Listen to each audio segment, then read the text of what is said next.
And at number 10, we have George Parrott, who was just 17 years old when he was arrested, and soon after he was convicted of rape and an assault that took place back in 1987. Well, George has spent 30 years in prison after it was deemed that he was actually wrongly convicted due to bogus FBI evidence. He was convicted mainly on an FBI agent's testimony about a microscopic hair found in connection with the rape.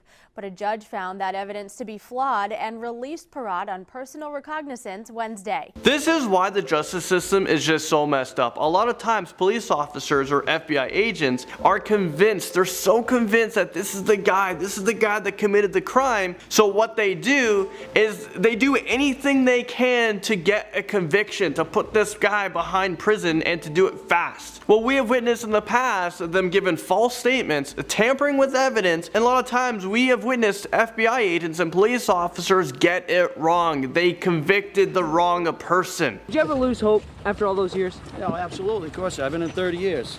A crime I didn't commit, of course I lost hope. For people who may not have hope, what do you want them to know? It's got to pull out. Don't give up.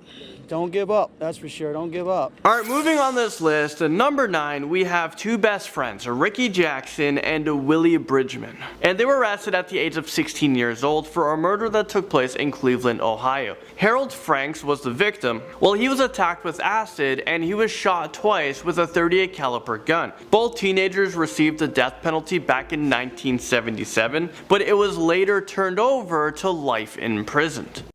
Yes. It was young Vernon's testimony that put Jackson on death row.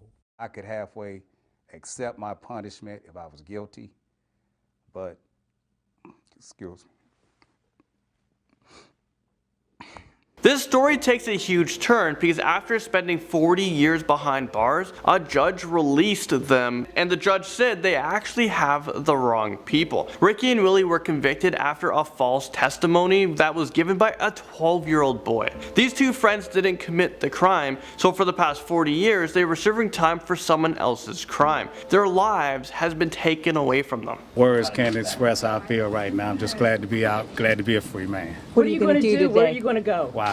I mean, you know, you sit in prison for so long, you think about this day, but when it actually comes, you don't know what you just want to do something, you know? This guy missed out on school, getting his first job, finding a wife, having kids. Being a teenager, you get to experience a lot of things in life, and it is a very important and crucial time in someone's life. Number 8, we have Howard Christensen. He is a Chicago native who became the nation's longest serving prisoner before he finally completed his time. At the age of 17 years old, Howard committed murder and was given a life sentence without parole to 200 years in prison. But that was later overturned to a 64-year prison sentence, which is pretty much life in prison. While Howard actually outlived his prison sentence and was able to see the light of day. Well, just for a few years. Howard was 79 years old when he was finally released.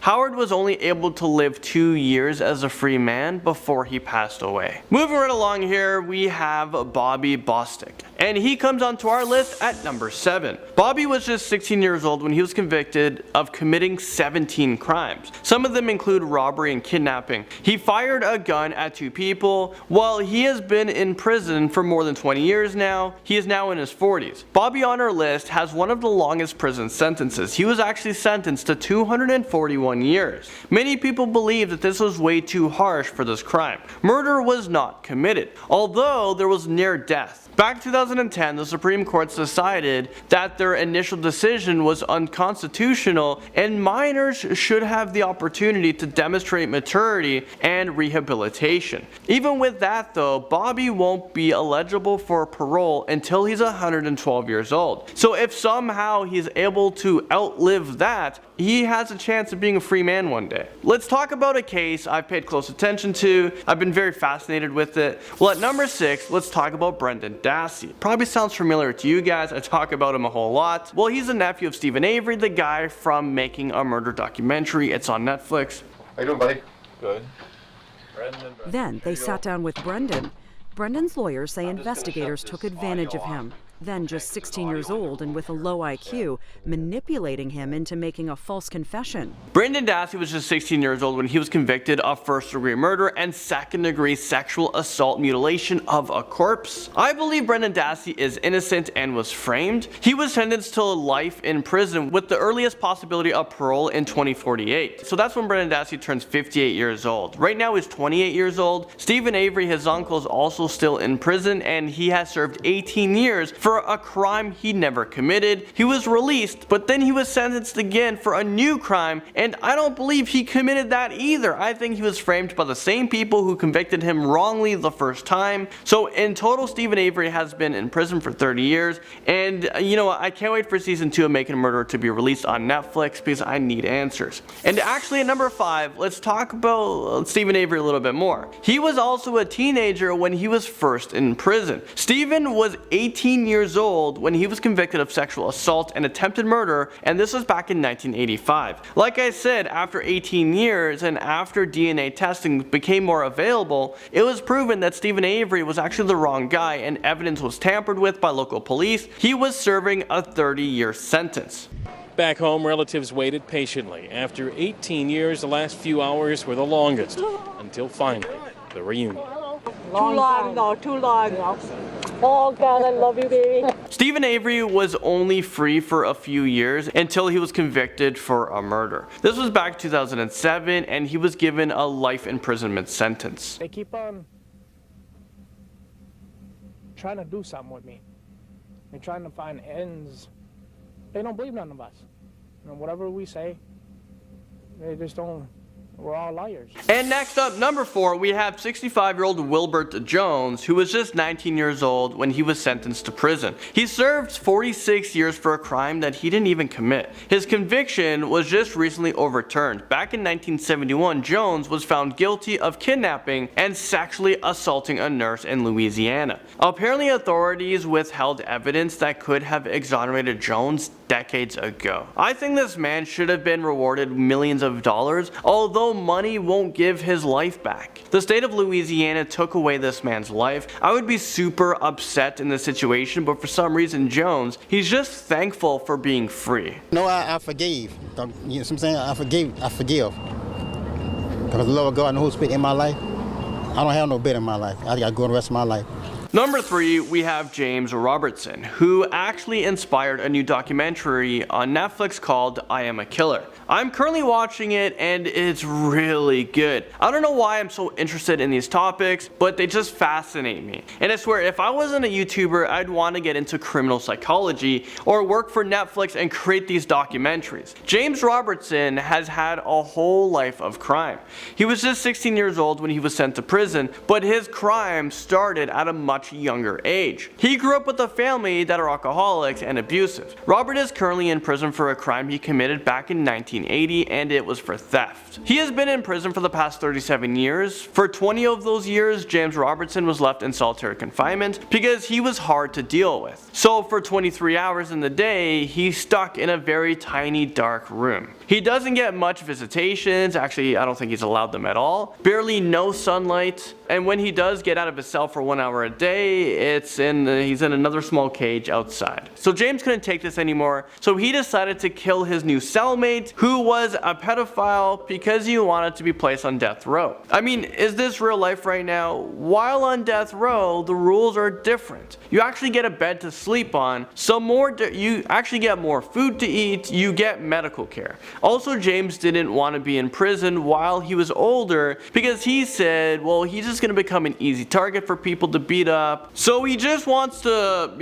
leave the world. So crazy, because he was just trying to fight for the death penalty, but it took him a long time to actually get it, this is a very unusual request. Number 2, we have Joseph Ligon, who was just 15 years old when he was convicted of murdering 2 people back in 1953. Well, it's been 63 years since he was first sentenced to prison. Currently, Joseph is about 80 years old, and he has spent most of his life in a Philadelphia prison. He actually made it into the news a few years ago because he was given the chance of parole, but he turned it down. Joseph rejected this deal out of principle. He claims that he didn't kill anyone. It's really sad, and you know what? There are thousands of innocent people who are in prison serving time for crimes they didn't commit, and Joseph is probably one of them. Why would he choose to continue to fight for his innocence even when he could be released from prison? So now he is the longest serving juvenile lifer in the world that has been documented. And finally, we have made it to number 1. We have Paul Geidel Jr. And he is known to have served the longest prison sentence in the United States. Back in 1911, Paul was convicted of second-degree murder at the age of 17 years old. When Paul was released from prison, he was 86 years old, meaning he was in prison for 68 years. He was locked away in many different New York State prisons. Paul lived to see the day when he was actually released from prison. When Paul was paroled from prison, he didn't want to leave because that was the only life that he knew. He would probably go into shell shock because the world, it just changes so fast. He was in prison from 1911 to 1979. So let me tell you guys quickly what was invented during that time. So just to name a few, we had radio broadcasting, helicopters, microwaves, ovens, credit cards, widescreen cinemas, videotape recorders, video games, man went to space, computers were a new thing, and I mean all of those things. If you lived in prison, you probably never had any access to any of them. I don't even know if you get newspapers or if you read about it. A new computer, well, what is that? But if you get released into the new world, it can be very confusing. Starting off this list in our number 10 spot, we have Matthew Wayne. We have all had quite the year trying to adjust to the differences we are currently facing,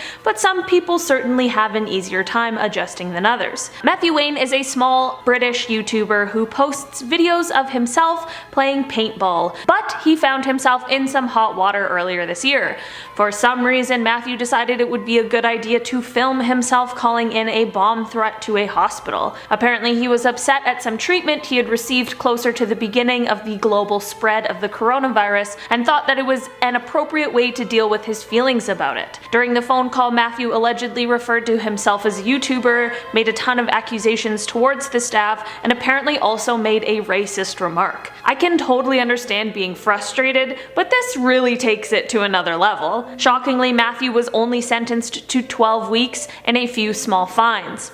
Let's hope this was enough for him to have learned his lesson. In our number 9 spot today, we have Kangwa Ren. Before I dive into this one, guys, please don't forget to hit that thumbs up if you're enjoying the video so far, because it really helps us out. Kangwa Ren, who is better known as his YouTube name Reset, makes gaming videos and has over 1 million subscribers on his channel. In 2017, he made a video that saw him remove the cream filling from an Oreo, replace it with toothpaste, and then give it to an unsuspecting homeless man who later threw up. When people began to give him backlash for this video, he removed it and instead put up another video of him giving the same man a $20 bill, as if that's compensation enough. The judge in this case certainly took into consideration the fact that he had made more than $2,000 on this video alone, so the measly offer of $20 was most certainly insufficient. The court decided on a 15-month sentence and a fine of $20,000, as well as a 5-year YouTube ban. It is unclear if Reset ended up actually heading off to serve his sentence or not, but his channel hasn't been posted on since August of this year. In our number 8 spot, we have Austin Jones. Austin Jones was a YouTube musician who started on the platform all the way back in 2007. Last year, Austin was sentenced to 10 years in prison for soliciting underage girls for photos and videos. The complaints started in 2015, and in 2017 he was arrested. He ended up pleading guilty and admitted to using different platforms such as Facebook and iMessage. The 10-year sentence comes from him pleading guilty on one count of the things that he was accused of. Initially, his YouTube account was demonetized once the allegations came to light, but it was quickly removed entirely following the guilty plea. In our number 7 spot today, we have Ruslan Sokolovsky. Okay, this one is kind of crazy. Russian YouTuber and law student Ruslan Sokolovsky is facing jail time because he was playing Pokemon Go in church. He had filmed himself playing the game and a few weeks later was awoken in his apartment by the police coming in to arrest him. Apparently this is a crime in Russia because it is obviously offensive to the people who were there to worship. I completely agree that it was extremely rude and distasteful for him to pull this kind of a stunt,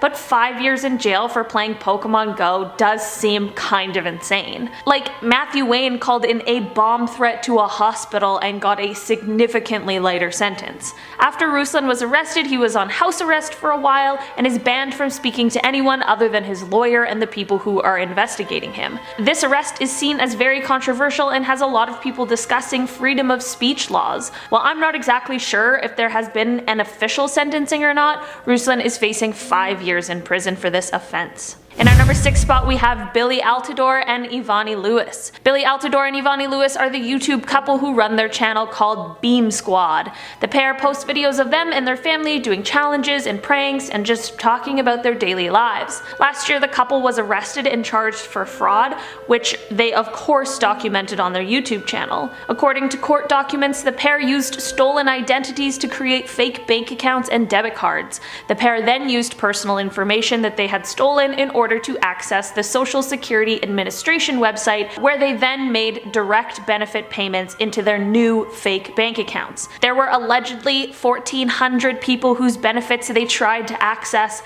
and of course some were successful and some were not. After this, the couple then used stolen personal information to file false tax returns and again directed the false tax returns into their fake bank accounts. Of course, they were eventually found out, which is what led to their arrest. They both pleaded guilty, and Billy was sentenced to 2 years, while Ivani was sentenced to 1 year and 1 day. And they were also fined close to $94,000 in restitution. Billy has since gone away to serve his time, but because of the fact that they have kids, Ivani will be waiting to serve her time until Billy is back and able to take care of the kids.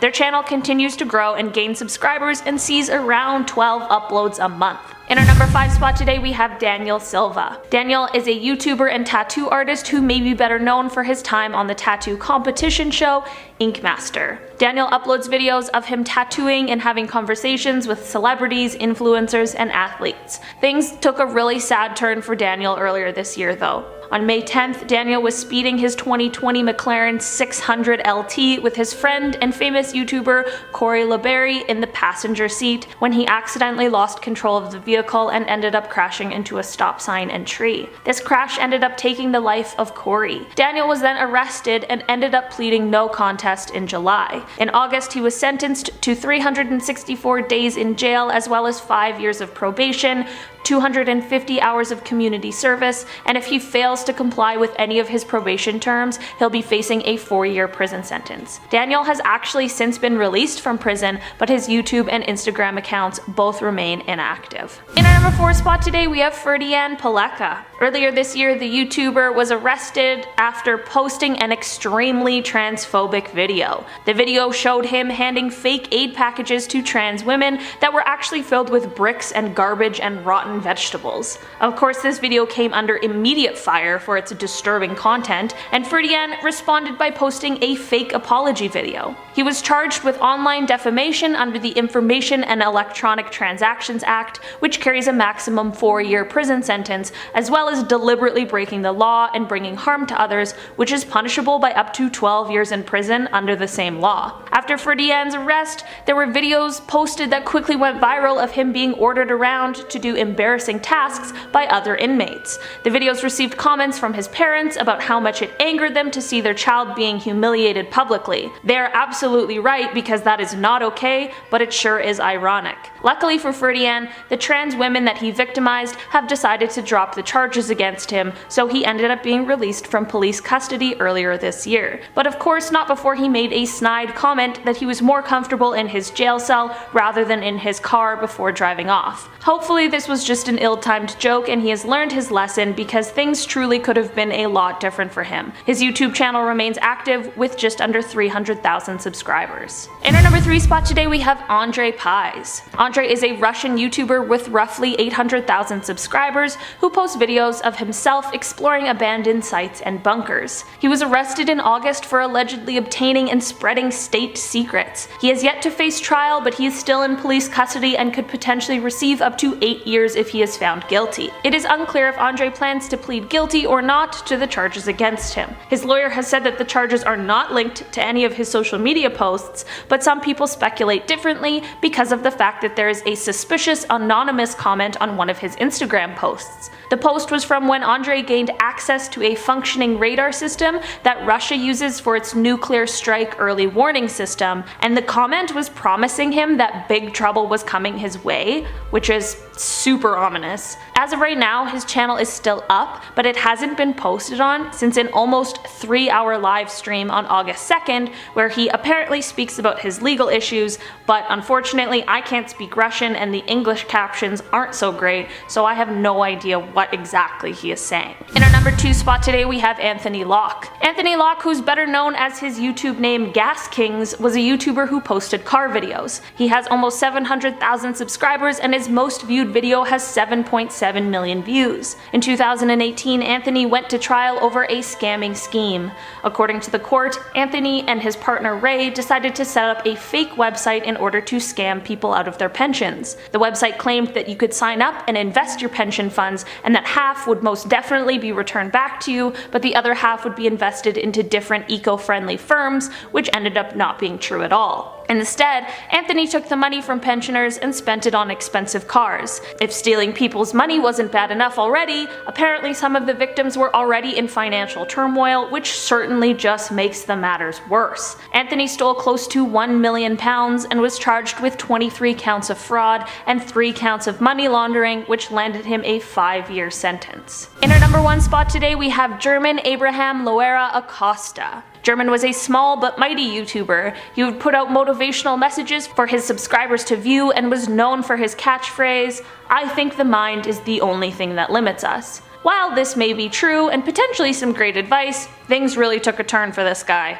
In February of 2018, the 25-year-old YouTuber was part of a group in a scheme that devised a plan to kidnap a woman named Talia Dennis, who is a lawyer, and hold her hostage for ransom. The YouTuber rented a house where Talia was held captive and demanded 2 million pesos in Bitcoin in exchange for her safe return. Well, it didn't exactly work out as planned. The police rescued Talia 2 days after her kidnapping, and boy am I glad that she was uninjured, although I'm sure that would have been a super traumatic thing to have to live through. All of the men who were involved have been arrested, and just this year German received his sentence of 50 years in prison, as well as a fine of 500,000 pesos. I'm glad that the kidnapping and ransom of Talia was obviously taken very seriously. Starting off this list in our number 10 spot, we have Mona Lisa Perez. Mona Lisa is a YouTuber who used to post makeup and fashion vlogs, but now makes videos more focused on her family and her children. On June 26th, 2017, Mona Lisa and her boyfriend Pedro Ruiz set out to make an extremely dangerous video.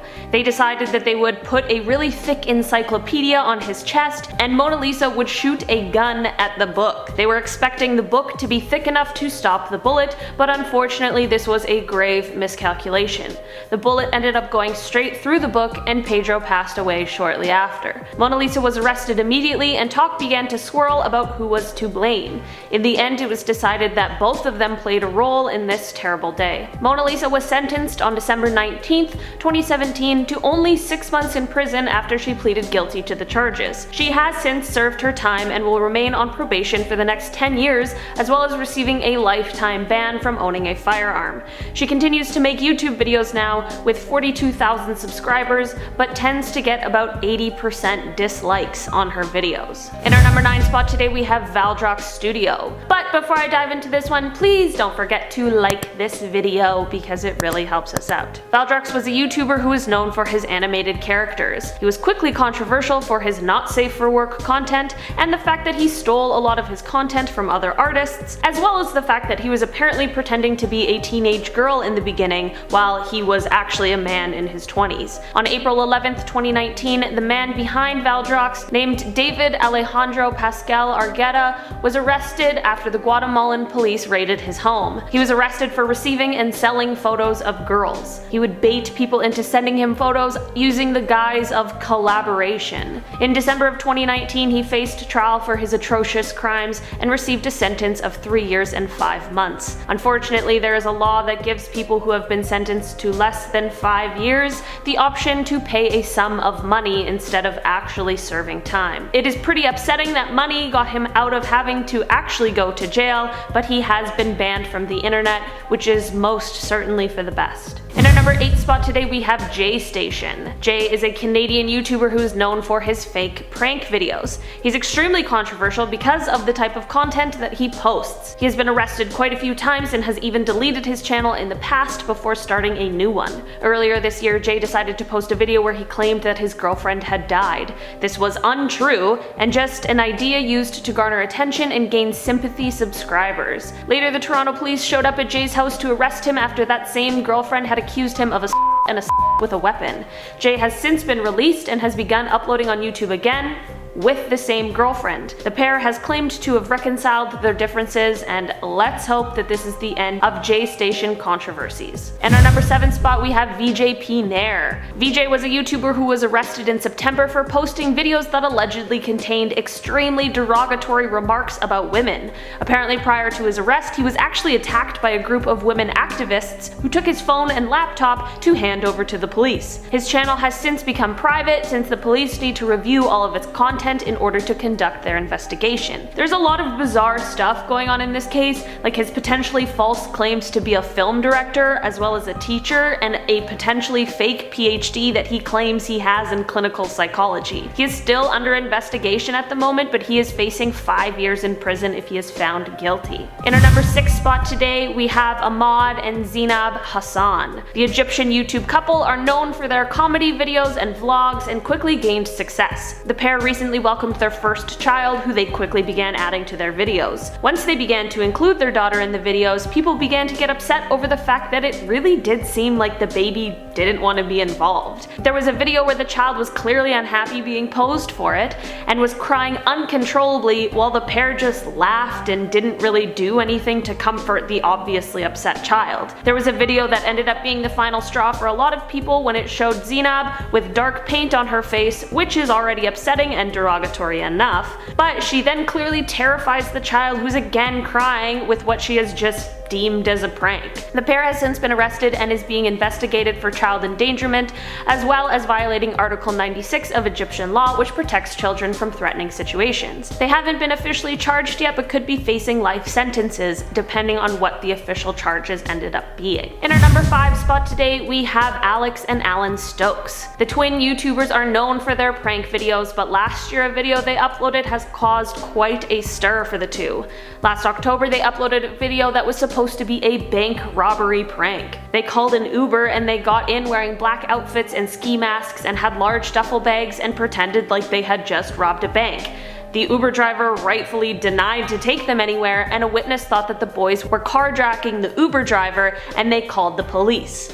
Once police arrived on the scene, they approached the Uber driver with their guns drawn. This poor, unsuspecting Uber driver really didn't deserve to be caught up in all of this. Apparently, shortly after this incident, the boys did a similar prank at the University of California's Irvine campus, where police were called again. They were originally let off with a warning, but they have since been charged with false imprisonment as well as falsely reporting an emergency, which could see them each receiving a 4-year sentence. In our number 4 spot, we have one that just happened the other day. A Russian YouTuber named Stanislav Reshetnikov has been arrested and is being investigated for the death of his girlfriend Valentina. On a live stream, Stanislav was offered $1,000 to lock Valentina outside in the freezing cold.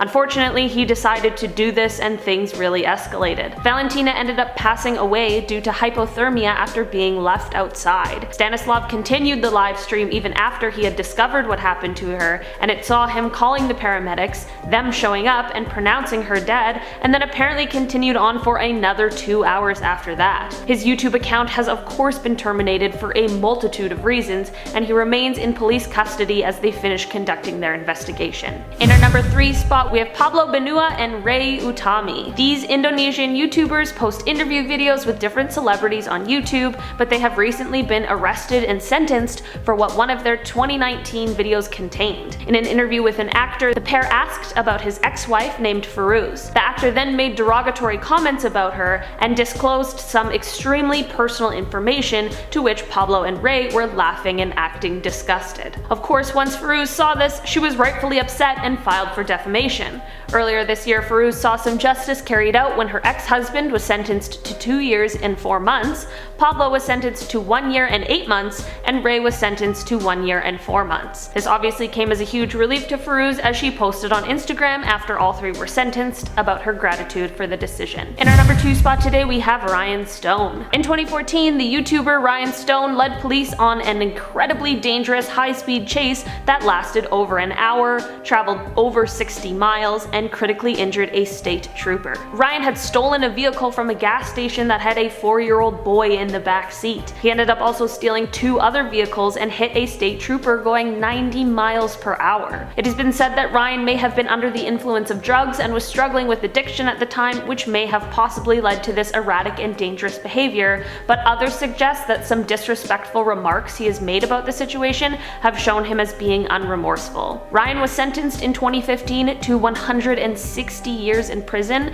but will likely become eligible for probation in 75 years, which would make him 102 years old. In our number 1 spot today, we have Lenscap Productions. Lenscap Productions was a YouTuber who liked to review anime content. His real name is Trey Eric Sessler, and he quickly became one of the largest anime review channels, but things took an extremely dark turn in 2012. Trey made a plan to kill 70 people at his high school's pep rally. This plan fortunately didn't end up being completed, but Trey did end up killing his own family. He said that he did it so that they would be spared from knowing his ultimate plan that never ended up being carried out. It is an unbelievably tragic situation that ended up giving Trey a life sentence in prison. There were a lot of people who originally thought that maybe he might even receive the death penalty since he lives in Texas where it is legal, but that did not happen. Trey has asked for his parole opportunities to be taken away because he said he doesn't trust himself outside of prison.